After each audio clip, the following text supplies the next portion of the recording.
हमको नौजवान ईमानदार पीएम बनाना है, राहुल गांधी को पीएम बनाना है। गठबंधन की सरकार होगी, राहुल गांधी पीएम बनेंगे। अच्छा, किसको देखना चाह रहे हैं 24 में प्रधानमंत्री? हम लोग जो है गठबंधन का प्रत्याशी जो है पीएम बनेगा, चाहे जो बने। स्मृति ईरानी हमारे क्षेत्र की सांसद है, वो मुझसे डिबेट कर ले, छोटे से कैटेगरी, और वो समय वो बताएं, मैं उनसे डिबेट करने खुद तैयार हूँ। जहाँ उनकी मर्जी हो मुझे फोन करें, मैं आऊँगा। अब मुझसे डिबेट करें वो, राहुल गांधी डिबेट क्या करेंगे? राहुल गांधी डिबेट करना हो तो पीएम मोदी करें डिबेट। ये इनकी तुलना उनसे नहीं। हम बसपा ही है, नमाज क्या बहन को पता नहीं जाने ना, दोनों दिशा मायावती। अच्छा, मायावती की तरफ से हैं आप, तो मायावती तो बिल्कुल फ्लॉप सी हो गई है। हाँ, यही लिए चुप्पे हम बैठा चुप जाता बोलत ना भाई, नहीं पता लगे, पता नहीं कौन स्कीम ला गया है, पता लगे हाथी जंगल चली गई है। सीबीआई का डर तो नहीं सता रहा है? बड़ा जानवर हूँ, जंगल ही बर्दाश्त कर पाएगा, मतलब यहाँ हाथी आ जाए तो बर्दाश्त लोग नहीं कर पाएंगे ना। हाँ। तो मतलब आप क्या चाह रहे हैं, आपका मुद्दा क्या होगा? आप भी तो वोट डाले जाएंगे? हाँ, बिल्कुल डाले जाएंगे। तो अब देखिए पार्टी का क्या दिशा निर्देश है, हमारा कोई कैंडिडेट आता है कि नहीं आता, या ये होता है कि मतलब किस पार्टी से हम मिलान करते हैं, किसको दिया जाए, अब वो तो समय बताएगा भाई। चाचा, आपका क्या नाम है? हमारा अमरनाथ नाम है। आप किसको वोट करेंगे चाचा 24 में? हम बसपा के। बसपा पे? काहे चाचा बसपा क्यों? सब लोग बीजेपी पे भाग रहे हैं। हम बसपा के हैं, बसपा के देंगे वोट। हम दलित हैं, हम वो बसपा को देंगे। अच्छा, तो क्या जो है बीजेपी में क्या दलित की जगह नहीं है? बसपा में जो है हम लोग हमेशा दिए हैं, बसपा को देंगे वोट। अच्छा चाचा, लगातार जो है यहाँ पे जिस तरीके से लोग जो है मतलब बीजेपी और कांग्रेस दोनों का मतलब आंकड़ा बहुत 36 का है, ठीक है, और लगातार लोग कह रहे हैं कि कोई कह रहा बीजेपी आ रही है, कोई कह रहा। आपका क्या मुद्दा होगा? अरे हमारा मुद्दा यही है कि यहाँ पे इंडिया गठबंधन के जो है कैंडिडेट जो होगा वही जीतेगा। अच्छा, एक बात और, आप समाजवादी पार्टी से हैं अगर, जैसे यहाँ पे राकेश प्रताप सिंह जो कि एमएलए विधायक हैं, उन्होंने क्या वजह थी कि जो बीजेपी में चले? भाई देखिए, उनके अंदर आत्मा से उन्होंने कहा मैं अंदर अपने अंतर आत्मा से मैं जो है जा रहा हूँ। अंतर आत्मा भी कोई चीज होती है क्या कि अंतर आत्मा से मतलब उन्होंने वोट करा? जितने सातों विधायक ने अंतर आत्मा सुनी, अभी तक किसकी सुन रहे थे? देखिए, अब जहाँ धन बल सब चल रहा है वहाँ अंदर आत्मा से बोल रही है, तो क्या कहा जाए इसमें? क्षेत्र की जनता ने उनको सपा को वोट दिया, उनको जिताया विधायक जी को। अब विधायक जी की अंदर आत्मा बोलने लगी तो क्या करे जनता, क्या करे भाई? विधायक जी के अंदर आत्मा बोली, वो चले गए जहाँ जाना था। तो अब उसमें कौन क्या कह सकता है? अखिलेश जी को धोखा दिया गया, ये अखिलेश जी को धोखा दिया गया है। हाँ, धोखा दिया राष्ट्रीय अध्यक्ष जी को, सही धोखा दिया। क्या वजह रही होगी कि उनके अंदर आत्मा अब जो है इलेक्शन के टाइम पे जग गई? देखिए, अब बड़े लोग हैं, विधायक भी रहे, 3 बार विधायक रहे, और भी कहीं डर रहा होगा कुछ। अब उसमें हम लोग कुछ खुल के नहीं कह सकते, इसलिए राष्ट्रीय अध्यक्ष जी कह सकते हैं, हम लोग नहीं कह सकते भाई। देखिए, विधायक हमारे क्षेत्र के माननीय आदमी है, इसलिए हम नहीं बोल सकते ज़्यादा उसके बारे में। एक तरफ देखा जाए कि राकेश प्रताप सिंह यहाँ से मतलब उन्होंने बीजेपी को वोट किया है, लेकिन बड़ा झटका समाजवादी पार्टी के लिए है या नहीं? ऐसी कोई बात नहीं, ऐसी कोई बात नहीं, बिल्कुल नहीं है। इसलिए कि भाजपा समंदर है, वहाँ कहीं कोई गिनती में नहीं रहेगा, चाहे जो विधायक जाए। नहीं, समाजवादी पार्टी अखिलेश जी को झटका तो लगा होगा? नहीं लगा तो भाई, किसी के घर से कोई अभी आपके परिवार में आपके परिवार में कोई एक लड़का हो, वो लग चला झटका नहीं लगे तुमको, तो वैसे वो भी राष्ट्रीय अध्यक्ष का एक परिवार था, तो झटका तो लगा, लेकिन क्या करे क्या फिर? मतलब वो ये थोड़ा घर छोड़ देंगे अपना, या अपने सारे लड़कों को भगा देंगे? अच्छा, किसको देखना चाह रहे हैं 24 में प्रधानमंत्री? हम लोग जो है गठबंधन का प्रत्याशी जो है पीएम बनेगा, चाहे जो बने। और गारंटी की बात करो, बिहार में देख लीजिए, तेजस्वी कहता है कि यहाँ गारंटी चलेगी, तो तेजस्वी की चलेगी, मोदी गारंटी नहीं चलेगी, और चल भी रही है। जो 4 लाख 5 लाख नौकरी दिया है 17 महीने में, प्रधानमंत्री जी कहाँ हैं, कहाँ क्या किए हैं? नीतीश कहा दे हैं?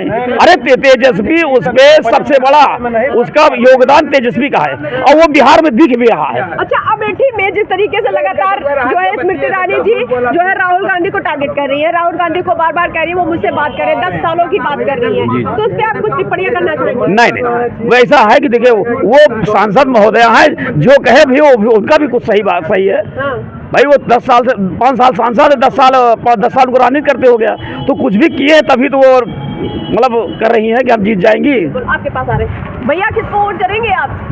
हम तो कांग्रेस है। किसको देखना चाह रहे हैं? कांग्रेस कांग्रेस को का है, बीजेपी का है नहीं? हैं? बीजेपी को क्यों नहीं देना चाह रहे? काहे नहीं नहीं देना चाह रहे? चाचा, जिस तरीके से लगातार बीजेपी कांग्रेस हो रहा है, आपको क्या लग रहा है कि अमेठी में किसकी सरकार बनने वाली है? राहुल गांधी जीतेंगे। हाँ?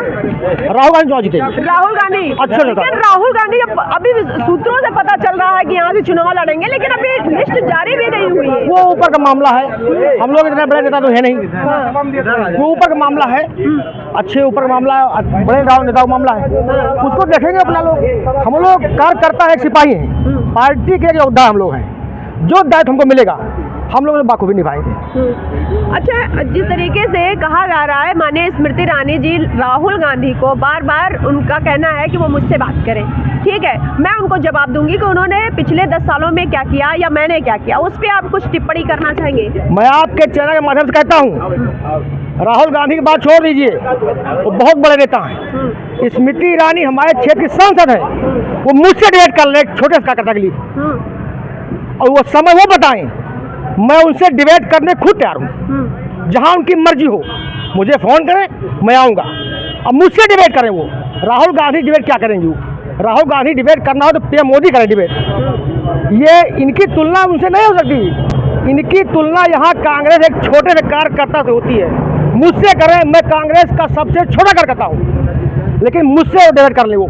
अच्छा, कहा जाता है कि सब लोगों ने यहाँ के अमेठी की जनता जो है अब की बार बीजेपी को ही चुनेगी फिर से, क्या लग रहा है? नहीं, जनता तो नहीं कहती ना, जनता नहीं कहती।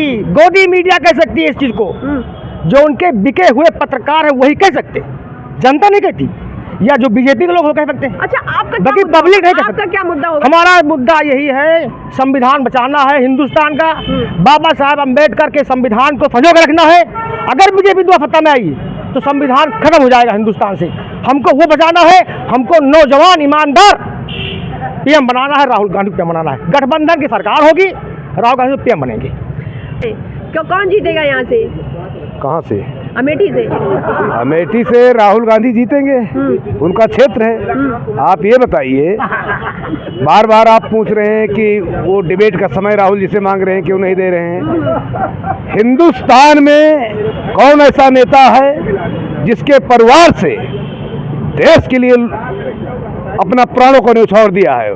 वो संजय गांधी रहे हों, इंदिरा गांधी रही हों, राजीव गांधी रहे हों। एक इतने बड़े नेता, इतने ऐसे परिवार के हिंदुस्तान में कौन ऐसा परिवार है जिन्होंने देश के लिए, किसान, देश की अस्मिता के लिए, देश के विकास के लिए अपने प्राणों का न्यौछावर दे दिया, लेकिन कभी भी चुनाव में उन्होंने इस मुद्दे को, इस बात को नहीं कहा है। मोदी जी क्या है तो रोने लगते हैं।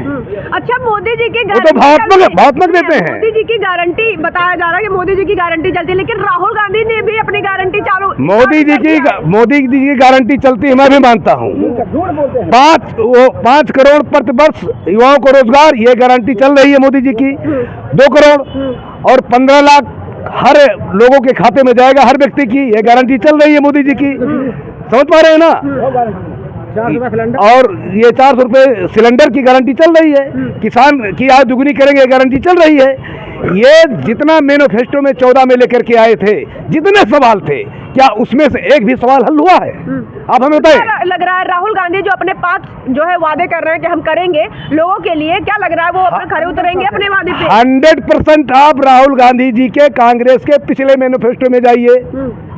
वो जो वादा करती है कांग्रेस, वो पूरा करती है, वो पूरा करती है। और सुनिए, हिंदुस्तान में एक ऐसा लीडर, एक ऐसा ईमानदार नौजवान लीडर जो भारत की पूरी यात्रा की, और मणिपुर में जो महिला मारी गई, जलाया गया, दो उसमें संप्रदाय में झगड़ा कराई गई, वहां आज तक मोदी गए हैं? अच्छा, नहीं, मोदी नहीं गए। राहुल गांधी जी ने न्याय यात्रा, अब की उसमें एक शब्द और जोड़ दिया है, भारत जोड़ो न्याय यात्रा, और वहां से न्याय यात्रा शुरू की मणिपुर से, जो वहां पर अत्याचार मोदी सरकार ने, मोदी जी ने 2 धर्म के 2 संप्रदाय के लोगों को आपस में लड़ा दिया, और वहां इतने महिलाएं मरी और इतने बच्चे मरे। आज तक मोदी क्यों नहीं गए? है हिम्मत उनकी? वैसे हमारी यात्रा शुरू हुई है और मुंबई पहुंचने वाली है।